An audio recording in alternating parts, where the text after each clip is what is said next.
L'année 2019 sera une année touristique pour la Normandie entre les commémorations du D-Day et l'Armada de Rouen. Le Havre aimerait tirer son épingle du jeu, d'autant que depuis le 1er janvier, la communauté urbaine a désormais la compétence touristique pour les 54 communes de son territoire.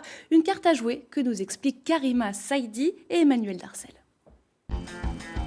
Étretat, ses falaises et son 1,5 million de visiteurs.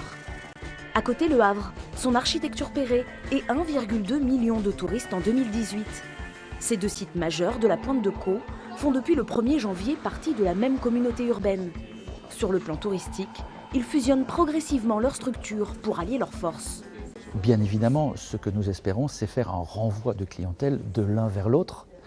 Et sur les écrans qui sont ici à l'office, il y a de la promotion maintenant pour le reste du territoire. Et à Étretat, sur les écrans, puisqu'on a équipé l'office d'Étretat du même matériel que nous, il y a évidemment les mêmes informations qui circulent. Donc oui, ça va être bénéfique pour tout le monde. Au Havre, l'office communique désormais sur les événements culturels d'Étretat, comme Hello Birds, ou encore le Festival du cirque de Saint-Romain-de-Colbosc. Les commerçants locaux jouent aussi le jeu. On va préparer les arrivées d'aujourd'hui, les arrivées... Dans ce camping situé à 5 km d'Étretat, les propriétaires présentent aussi aux clients les attractions havraises.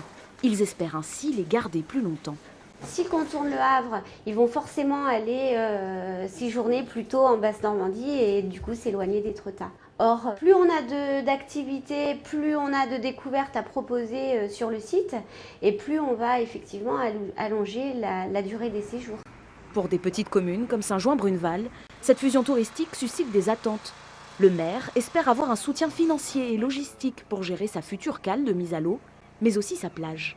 C'est vraiment la plage du territoire, c'est la première grande plage quand on part du Havre. Donc comment la communauté urbaine s'implique ou pas dans ce projet touristique de territoire. Et donc il y a des enjeux, la gestion des ordures ménagères, de la plage, le poste de secours, enfin voilà, comment on se met d'accord avec la nouvelle communauté urbaine. L'attribution définitive des rôles ne se fera qu'après l'été, pour une fusion totale au printemps 2020.